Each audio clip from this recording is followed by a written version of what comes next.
We're recording this on Monday, Thursday, April 9th, 2020. This past Sunday, in a television news interview, Surgeon General Jerome Adams said that this week was going to be bad for Americans in our fight against the coronavirus. He said this is going to be our Pearl Harbor moment, our 9/11 moment. Only it's not going to be localized. It's going to be happening all over the country. And I want America to understand that. When I read about that interview on Sunday evening, I was immediately struck by the irony of it all. The Surgeon General of the United States spoke these words on Palm Sunday, the beginning of Holy Week. He warned that this would be a somber and difficult week for Americans. On the first day of the somber and difficult week for Jesus in his earthly life.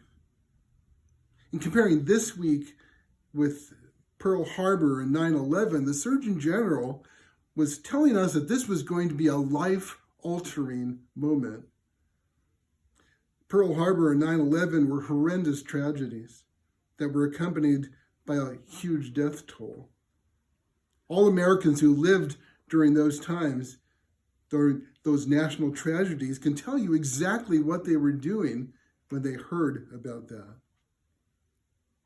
These events altered the lives of those who experienced those moments in significant ways, and they still are having an effect on our lives. In a sense, Pearl Harbor and 9/11 changed everything. During this week, nearly 2,000 years ago, in the city of Jerusalem, the death toll wasn't nearly so bad, but there was one death that had major significance for all of us. Near the end of the week, a man named Jesus was executed on a Roman cross.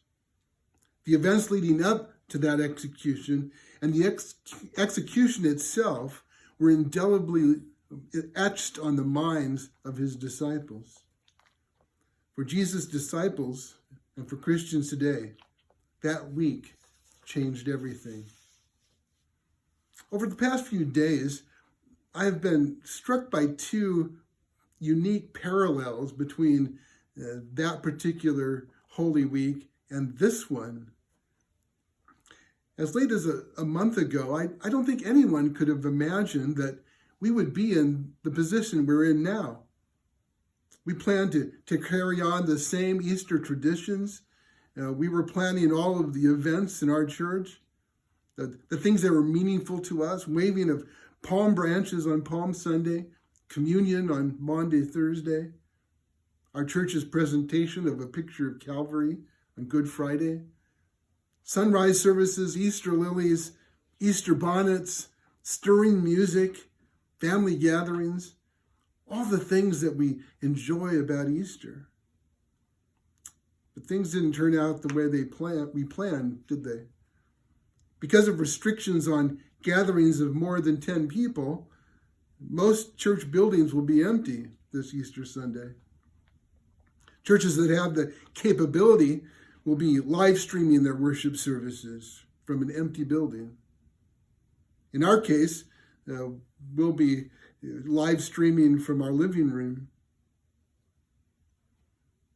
Some churches will have a drive-in worship service, but the people who attend them will not be able to leave their vehicles. They'll have to leave the windows rolled up. The coronavirus pandemic, in a sense, has changed everything. When Jesus' disciples accompanied him into Jerusalem on the day we now call Palm Sunday, they had little reason to suspect that the approaching Passover would be any different from normal.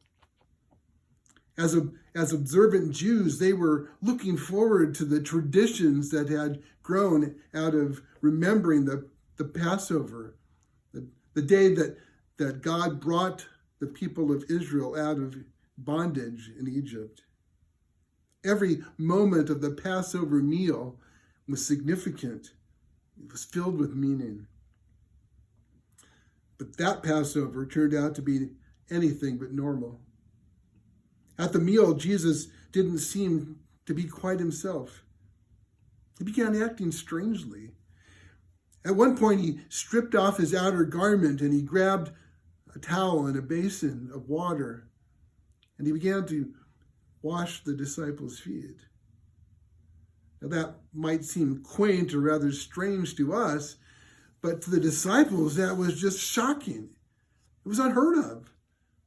Washing the feet of the guests at a dinner was slaves' work, the lowliest slaves' work, not the work of a master teacher and a Messiah. And then he began to reinterpret the symbols of the meal itself.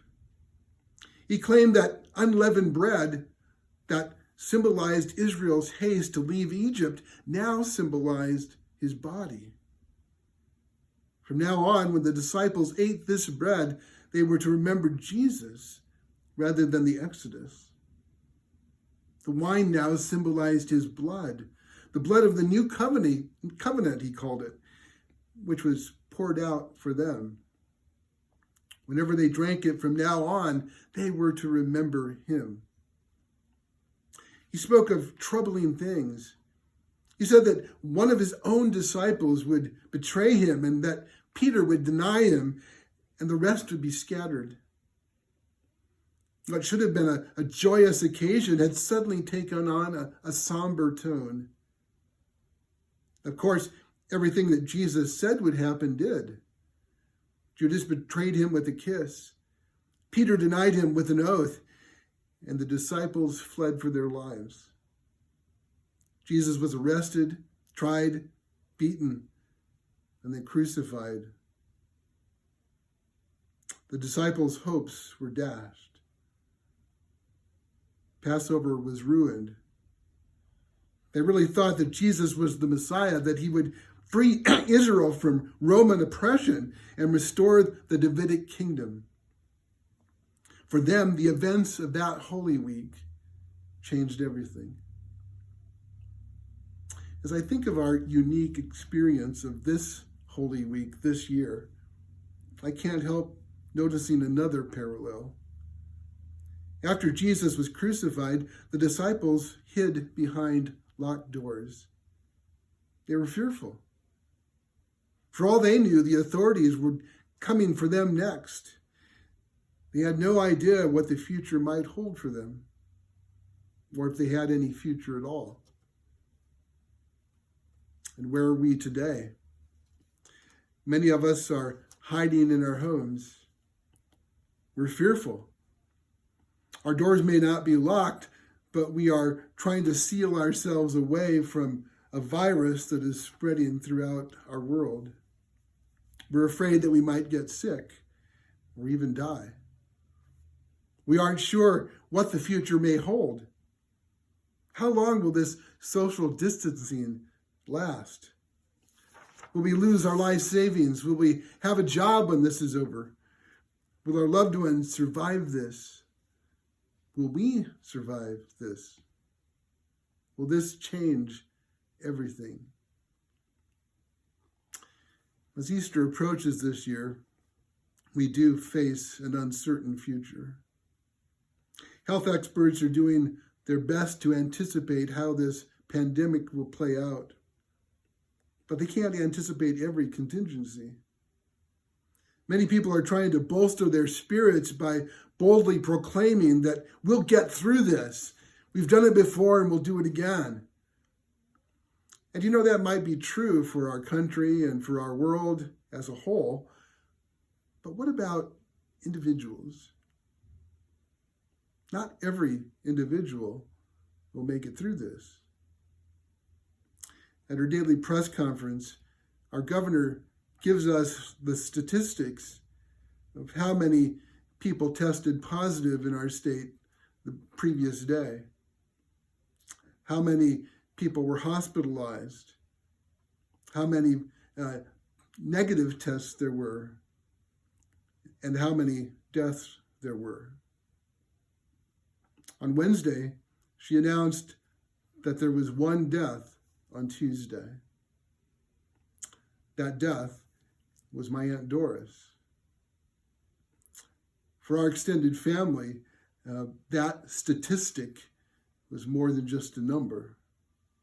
It touched us personally.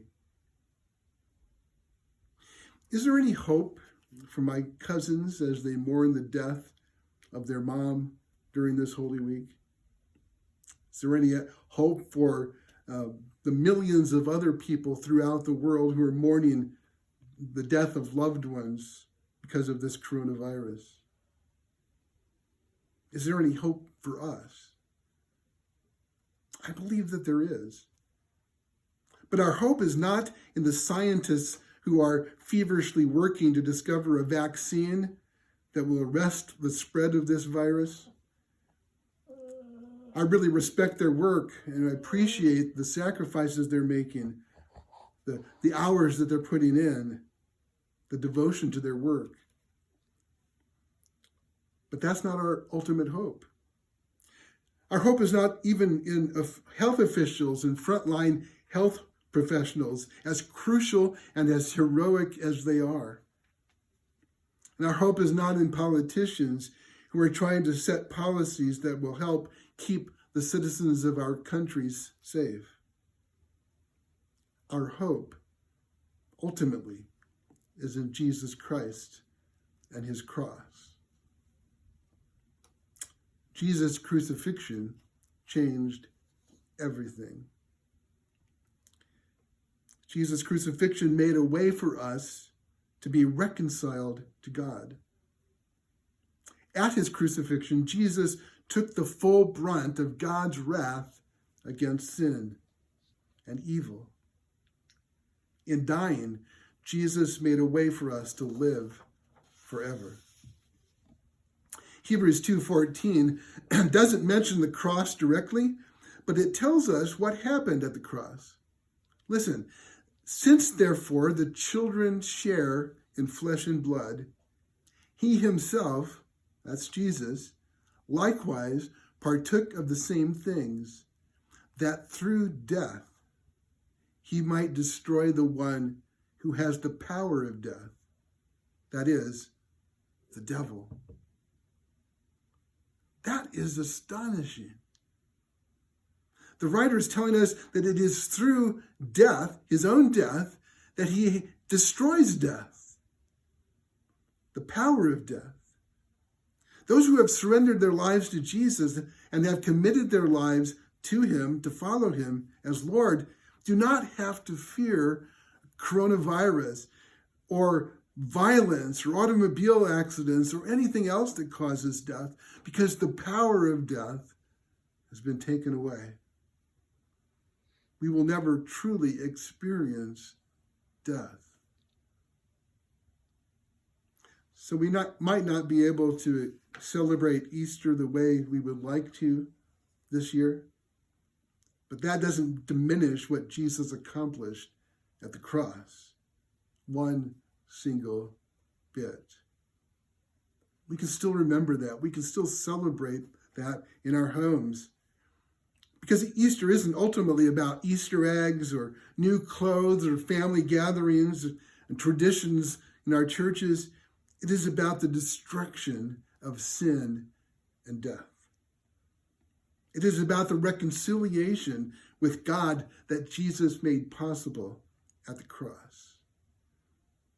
We can remember that and rejoice from our homes as well as we can from our church buildings. Let us rejoice in that.